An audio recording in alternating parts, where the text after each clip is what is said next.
another session of Chats with Charnie. Today we'll be doing the follow-up to Tuesday's session, and we'll be going and diving into the discussion and interview with Laura Heldsinger, hashtag lessons with Laura, on how to deal with negative feedback in the workplace. Now, if you haven't watched that episode yet, then please check out the link in the description below where I direct you back to Tuesday's session or episode. So enjoy. I hope this really helps you. Laura really has some insightful tips and advice to give you with regards to dealing with negative feedback. So stay tuned, keep watching, and comment if you like this video. Subscribe, follow both myself and Laura on Instagram as well as LinkedIn. Have a super awesome day. Ciao!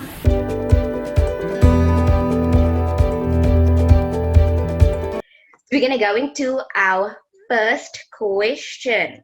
So with regards to experiencing negative feedback, Laura, what are the typical emotions that you feel when you get that negative feedback, whether it's through formal feedback through the company, whether it's verbal, whether it's just an email from your manager or partner saying, hey, you've done this, you could have done better, this is what I expected, and you didn't perform?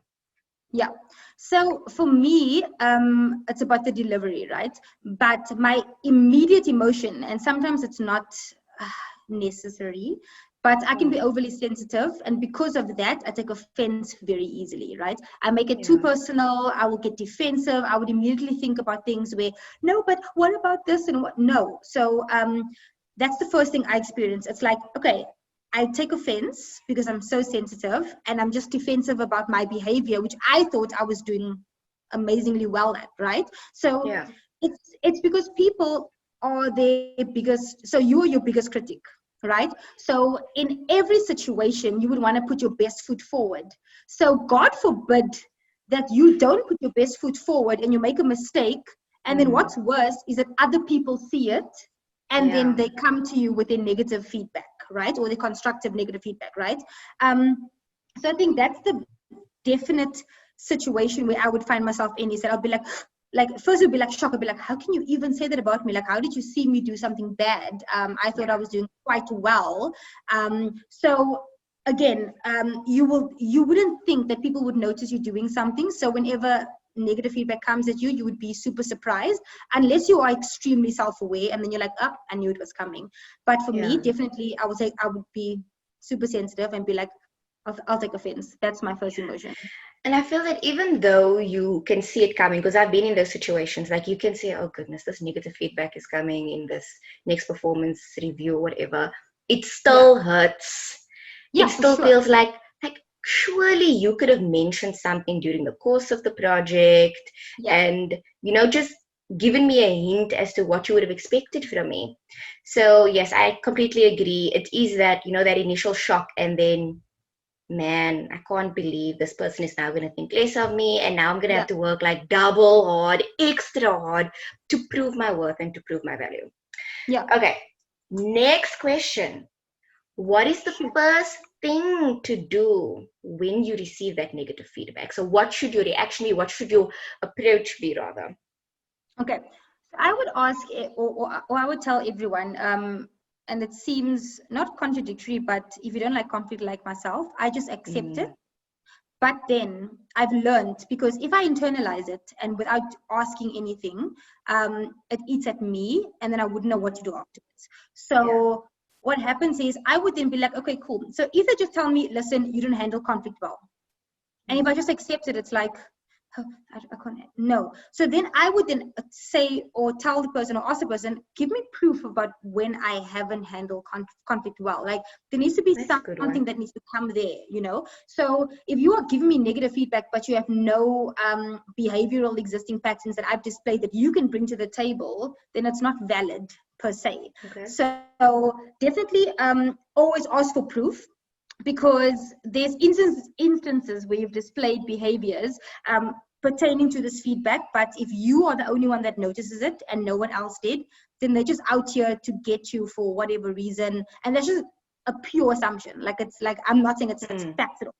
So And then also, if you agree with the negative feedback, so if you ask the person, give me examples, and they do, then maybe it's best to also ask other people that you trust and be like, listen, have you noticed time when I did XYZ? And if you're getting consistent negative feedback, that means it's not personal. It's maybe people that actually, or that you trust, that want to see you excel and develop in a certain area, and that you should definitely take into consideration, and not be so sensitive and be like, but the last time I did this. No, like, you're not perfect. You're never going to be perfect. There's always going to be something to develop in. Exactly. So ask for proof. That's my first tip. And then ask people that you trust if you have, or if they have seen you do anything relatively similar to what you have been given feedback on. Awesome. Thank you for that, Laura. Third question. So if the receiver does not necessarily agree with the feedback provided and doesn't think it is fair and just, what professional steps can he or she take to ensure that their perspective is heard in a respectful yet assertive manner? Because we want to make sure that the other person knows that we're serious about it, that we might want to make a change, or that we don't necessarily agree. How should we do that? So this is kind of twofold, and also with the caveat that I have no idea what your company's policies and procedures are, right? So my first HR answer actually would be to speak to the person who gave you feedback. So and listen, this is going to take some courage. It's not easy. It's not I know like this one. something be like, oh my gosh, like I'm just going to go at them. No, first of all, you have to have a conversation with the person, and you have to make sure that they are in a position to receive what you are saying. You cannot say, listen, I want to get it off my chest. Oh my gosh, like it's burning inside of me. But then the person that you want to speak to has just gone through some weird company, I don't know, trauma. And if you pull them into a room for yet another meeting in their day, they might not be in a position to listen, but they might be in a position to just shut you off or just respond, but not actually understand what you are saying, right? That's a very good point.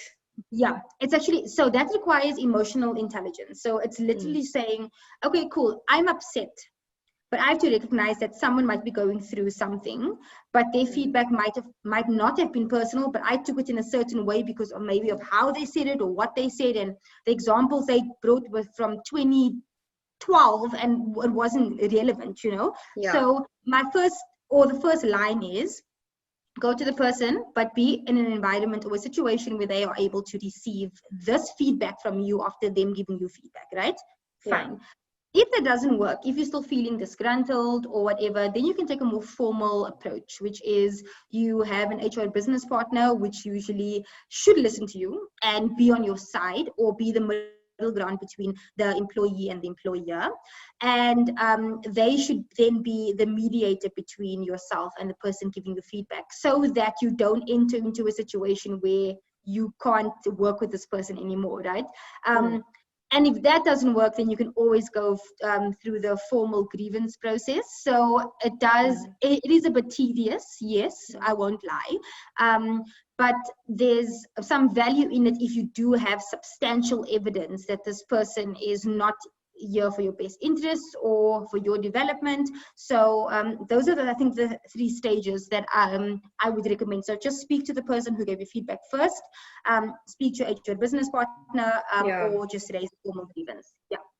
I really think that speaking to the person and making sure that they are actually in a space to receive what you're saying is so important, because like you said, sometimes we just immediately want to go speak to them. We don't first have that emotional intelligence to see, okay, is this person in a space to receive what I'm saying? Exactly. That's a very good point. That's definitely something that I didn't necessarily think about, but that I will consider going forward should it happen again with me in the future. So thank you. Yeah, no problem. Then another question, what is the best way to respond to the feedback, especially if there's a strong probability that you'll be working with this individual again?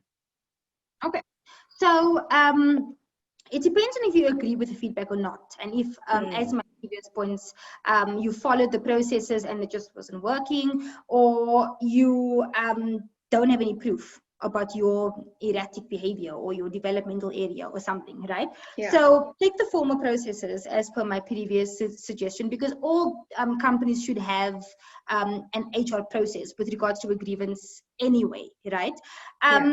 So if you do accept the feedback, if they have given you proof and they've communicated it in a way that is that's with finesse and with eloquence, managers can do these things, then accept it and try and work on it. Remember, you are not perfect.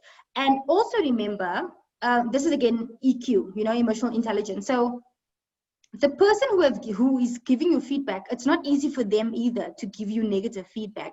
So they have to also build some type of courage and some bravery to communicate this feedback with you, so that you still remain engaged with the company and with their team and with themselves, in order to get the best out of you. Because remember, companies, they draw on the employees' strengths.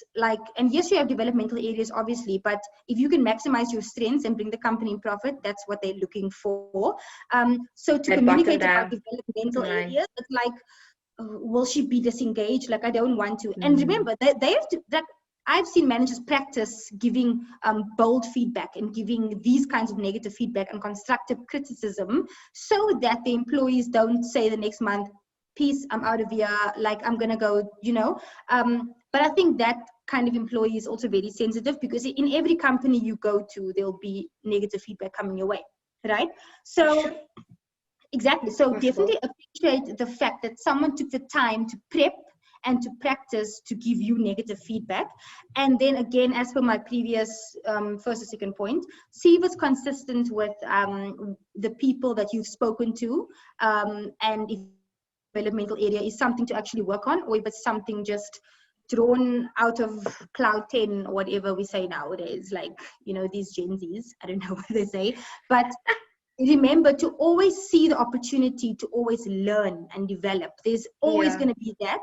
So, and especially if you are wanting to move a level up and be promoted, then it's going to be more complicated, because you're going to have to learn soft skills instead of functional skills. Then it's going to be, how do I have EQ? How do I have this? How do I have stakeholder management? Those kinds of things.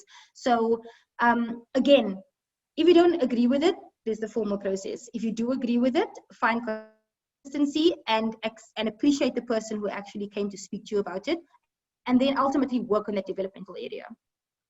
That is super helpful. And I think that there's so much fear when it comes to receiving negative feedback and knowing that you're going to be working with this person in the future, especially in the environment that I come from. We're constantly working in teams, and sometimes you're working for the same manager or the same partner for the entire year or the entire 3 years that you're doing your articles. And you need to know, okay, how do I deal with this? How do I make it better? How do I grow so that I don't get the same feedback in the future, or in a way that they can see that I'm applying what they've said. I've implemented solutions, and now I'm trying to be better in those things that they've highlighted. Exactly. So that is super helpful. Last question for Lessons with Laura is, do you have any advice on how to set a plan in motion to prevent similar feedback in the future, either from the same manager or from somebody else, or even in a different field that you might go into, a different job? Yeah. So again, this is going to be, I think, multi-layered in terms of my answer. So one thing I would always tell people to be is self-aware. If you are self-aware, you know exactly where your strengths and developments would lie. However, Johari's window tells us that there's blind spots that other people that you trust or line managers can actually point out, right? So see how you've evolved over the years, and this is across the board. So I keep 2 journals, right? And I usually just go back and see, my goodness, look at my grammar there, first of all. And then, was I really this person in 2019 versus where I am right now, So a journal is an amazing tool to actually keep, to see how you've progressed. So I journal, if I'm good, I would journal every 2 weeks. Of late, I don't know why. It's been every month or so. So there's no timeline to journaling. But if you have experiences, put it on paper, or it could be pen to paper, it could be I don't know what people do, like electronically, like on Word, whatever, notes, Finger to anything. keyboard.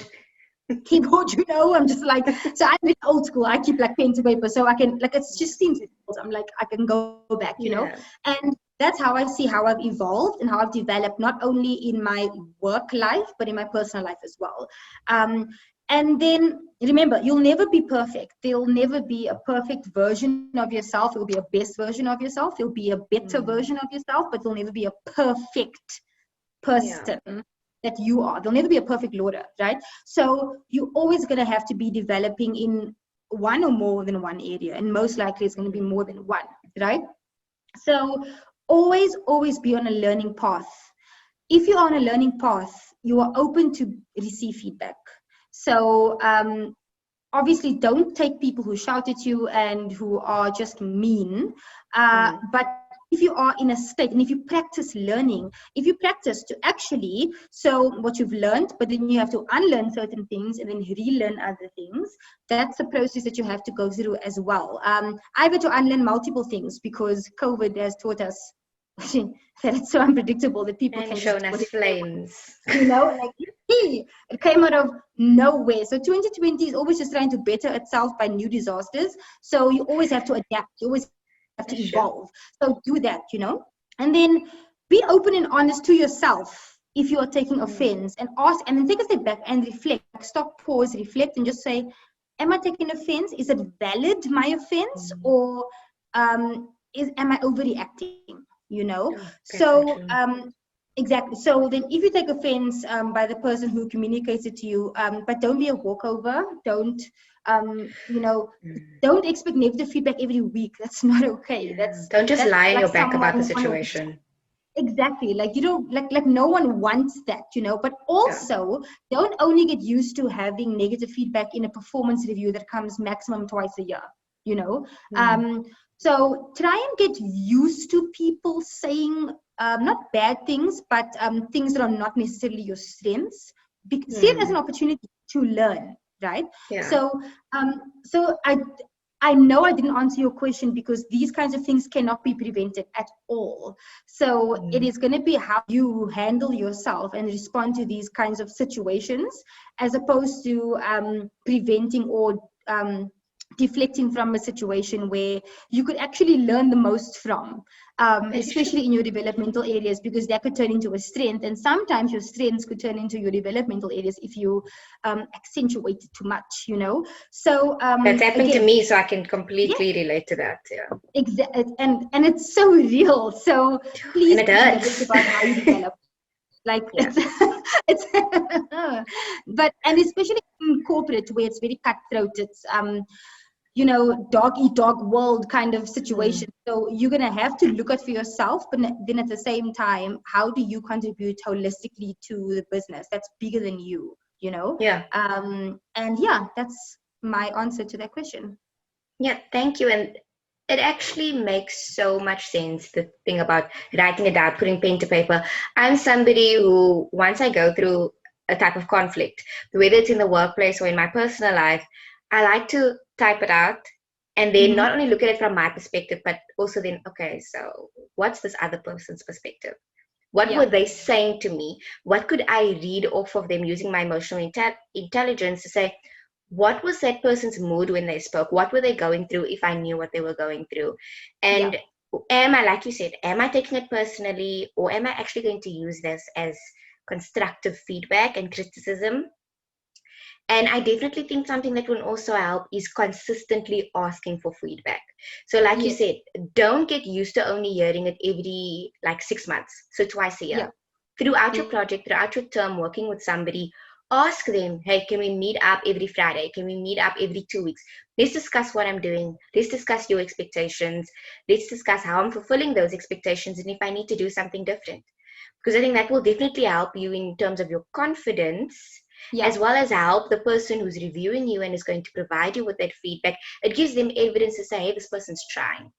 Yes, exactly. And they're implementing and certain things. They're being assertive, and they're taking initiative. That's what I'm looking for. They're taking initiative. Yes, for sure. And it just helps you practice also this resilience in you, that if you are receiving negative feedback, you're not going to take offense to it, because obviously it's going to sound so foreign if you're not used to receiving negative feedback and then all of a sudden it just comes your way. So imagine someone who's a high performer and they've never received negative feedback, so they're just like, you're so great, you're top talent, oh my gosh, amazing, well done. And then all of a sudden that they do one thing wrong, and then someone says, listen, you could have, not even harsh feedback, but like, you could have done something different, because it's now out of tune for what they've been receiving. They're going to go into shock mode. They're going to be like, oh, like, can't believe it's me. They would never expect it ever. So and I think that's exactly, if you're a top talent and you're not used to receiving negative feedback, that is an issue, remember. So again, you are not perfect. There's no such a thing as perfect, right? Oh yeah, no. So just your best self. Just your best, exactly. So, and if you are trying to be the best version of yourself, there's going to be steps to take. There's going to be developmental aid. There's going to be some learning. And if you didn't have a trusted mentor or a coach that is going to point out to you those things that you have to work on, you will never be able to accept negative feedback. You're going to go into a trance, something worse, I don't know, but it's never going to be, you would never have practiced that or flexing that muscle of resilience or learning even. So yeah, I think just be careful if you are also top talent, because that could come very unexpectedly. So next we're going to go into a rapid 30-second challenge with Laura. So it's going to be 30 seconds and Laura has quite a few questions that she needs to go through. So we're going to see how many she can get. I am going to share, I'm going to share the timer. Oh my God. So Laura, please tell me when you can see the timer. I can see the timer. Okay, are you ready? Go ahead. Okay, so what are you most grateful for? Oh, my family. Okay, favorite Bible verse or reference? 1 Corinthians 13 verse 4 to 8. Lovely. What is your dream destination? Greece. What's your favorite place? Llandudno Beach, Cape Town. Favorite color? Black. Who's your hero? Jesus. What was your last meal? Sushi. Favorite movie?